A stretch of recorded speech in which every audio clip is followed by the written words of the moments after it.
sure that we're able to make every single solitary person eligible for what I've been able to do with the with the COVID. With dealing with everything we have to do with. Look, if we finally beat Medicare.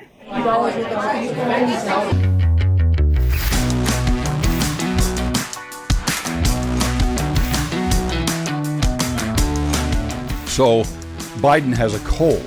The media is in lockstep. And by the way, the emperor has no clothes.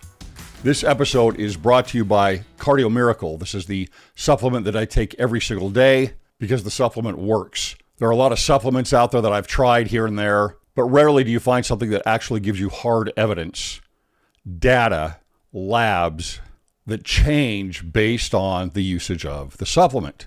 Go to cwicmedia.com, that's cwicmedia.com, scroll to the bottom, click on the video, and find out more about why I use the supplement every day. Now, what a mess last night. I mean, this was an absolute train wreck of a reality show that we saw last night in this debate. Now, the primary focus here is going to be on Biden, obviously, because we've never seen anything like this. The man that has been supposedly running the country, we've been told, is running the country for the last 3.5 years, is completely incompetent. I mean, not a little bit, but completely incompetent. He has to have his wife help him down the stage and his wife take over the rally after the debate. Matt Taibbi, someone that many of you might follow, said that this was the most deranged and disturbing presidential debate in our history. I agree. But it's not the debate itself that was so disturbing. It's the fact that the veil has been covered over our eyes, well, to some degree, on the health and competence of the President of the United States. People are more willing to hold on to power than they are to do the right thing. And this uncovers not only President Biden, but a system, an apparatus of those willing to protect their power structure at all costs, even if it's putting Americans in danger, and taking where the president is right now and saying, we're going to run him again and put him in office for another 4 years. It is ridiculous. And you wonder why the institutions have lost all faith from the citizens and members of society in the United States. Nobody trusts these people anymore. They're all out for themselves, it appears.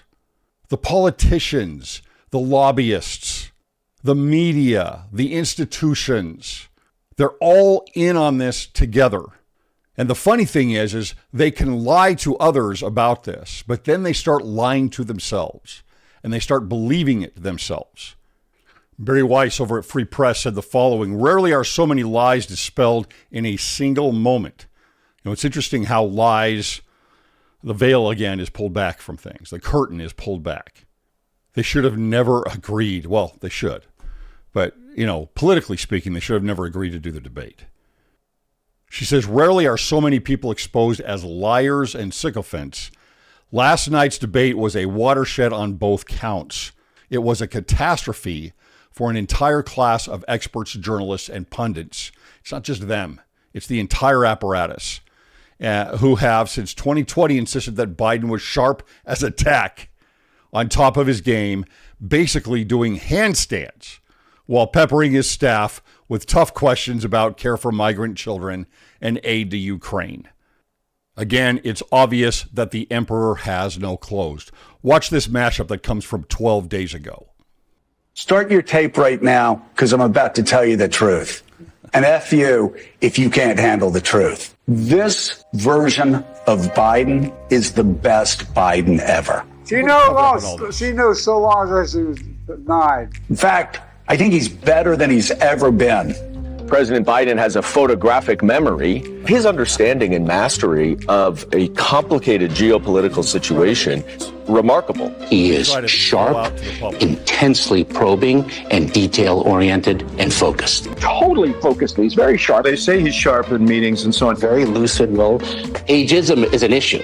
Americans have a rich history of holding people's physical characteristics against them. Now, this age attack, this obsession by the right. Joe Biden may not be able to speak for himself the way that he used to. They want to think is to take on government if we get out of line, which they're talking again about, and that's him lying around. I think people should be speaking up for Joe Biden. These people make money and gain power by supporting President Biden. And that's what politics is. There is a massive machine, we now call it the swamp, and it exists on both sides.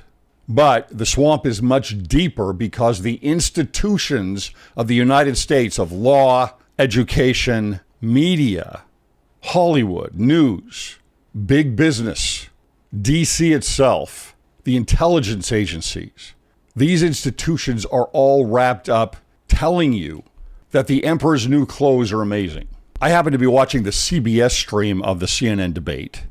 And as soon as they cut away from the debate, the anchor at CBS says, by the way, Joe Biden has a cold. Let's excuse him, basically. And let's check Trump's lies. That was how she transitioned from the debate. Now, she probably hadn't gotten the memo yet, and I mean that seriously, that everyone was going to turn on Biden now, that the apparatus was going to turn against him. And they should. They just should have done it a long time ago. Here's the New York Times headline last week. It says, how misleading videos are trailing Biden as he battles aged outs. These people are lying, or they are lying to themselves, or those closest to Biden are lying to their constituents, to their allies, to the media, which is probably what's really happening. The story details that there is the distorted online version of Biden that everybody's seeing, but it's merely a product of often misleading videos that play into and reinforce voters' longstanding concerns about this age and abilities. Again, his age and abilities. The problem here is that, again, you cannot trust the media at all. And I'm going to say that again, for me, on both sides. I don't understand how people follow, for example, TV media, whether it's Fox News or everybody else. It is so packaged. It is so commercialized. It is so, let's preach to the choir. But they're absolute arms of propaganda. That's all it is. We have moved from being a state with a fifth pillar. We've moved from being a nation of individuals and enterprise on one side and government on the other to an amalgamation, a conflation of business and state. By the way, that's called fascism. It's basically communism light. And to the CBS anchor, yeah, okay, the problem with Biden was he had a cold. He needed a little more Dayquil, and that would have just made all the difference in the world. The running cover on these individuals is just incredible. How do you face people? I guess you're getting paid millions of dollars. When the light is shined on you, you do not look very good. Check out Jill Biden helping her husband down the stairs after the debate here. This is right after the debate. Somebody had to take this on their cell phone, obviously, because the media would not be allowed. This is one of the reasons CNN didn't want to allow the media in. Wow. Look at this. Okay, for those who cannot see or are listening or something. Who filmed it? She is walking him down. He cannot walk down. And if you say to yourself, well, he's just physically disabled, that's okay. FDR was in a wheelchair. Look at what Jill Biden has to do for him afterward, treating him like a little kid. Joe, you did such a great job. You answered every question. You knew all the facts. And let me ask the crowd, what did Trump do? Why? This is such bad optics. There is no way he recovers from this. I am shocked at this point that with everybody throwing him under the bus, everybody getting the memo on what needs to be done here, if he is still running for president in 2 weeks. No, maybe he will. I don't think I agree with the idea that they put this early on purpose because they knew he was going to look bad and they have somebody else in the wings. Not that they wouldn't have a backup plan. They would. Of course they would. But I don't think they did it for that reason. I think they put it early specifically only to see how he did, not knowing for certain that it would be this bad. I think that those that are closest to him have kept this under wraps, and shame on them for doing it. It's not just a matter of what is going on with the country today and who's running the country. I mean, it's not Joe Biden, that's for sure. It's not Kamala Harris. Who's running the country right now? Who's running the executive branch? Who's making the decisions? Who's telling Joe where to sign? It's those that would already have experience with this. To think for a moment that, number one, he can run the country today and make competent decisions. And then to think, oh, you know what we're going to do? We want this power so badly that we're going to take an incompetent man and we're going to make him run for another 4 years. And again, think about it. He probably won't make it 4 years. It doesn't look like he can. So then you would have a Kamala Harris as president who also is not running the country, even if she's in that role. It is sleight of hand everywhere. And of course, if you disagree with these things, then you're a conspiracy theorist, because you must go along with the narrative. How can anyone trust the politicians? How can anyone trust the media? Our institutions have been overtaken by idiots. And, the lunatics have taken over the asylum at this point. And they think that they can convince you that they are sane and that they are right. And they've done a pretty good job with a lot of people. Let's go back and look at Robert Hur, who was the special counsel appointed by the Department of Justice to look into Biden's handling of those classified documents, right? He was supposed to be in trial. He was supposed to be scrutinized, looked closely at, put on the stand, perhaps, questioned by at least Congress as to what was happening with the classified documents. And here's what the special prosecutor said. Quote, "We have also considered that at trial, Mr. Biden would likely present himself to a jury, as he did during our interview of him, as a sympathetic, well-meaning elderly man with a poor memory. It would be difficult to convince a jury that they should convict him. By then, a former president well into his 80s of a serious felony that requires a mental state of willfulness. He does not have a mental state of willfulness, so he doesn't stand trial. So he's not competent enough to stand trial, but he's competent enough to not only be the president of the United States, but to do it again for another 4 years." I'm surprised that Trump didn't bring that up about the trial and the special prosecutor. Here's Kiko Toro and Sam Khan for Persuasion. They say, "Without giving it much thought, I'd assumed the line about Biden being too old was mostly a Republican talking point." Again, a conspiracy theory. They continue, "An attack line blown out of all proportion to score cheap campaign points." That's because when you have the majority of the institutions, then you control the narrative. And they do, all the way from our public schools, all the way up to our entertainment and our news media. So anything outside a set narrative must be a conspiracy. They continue, "I'd expected rough parity in the senility stakes. What we saw was not that.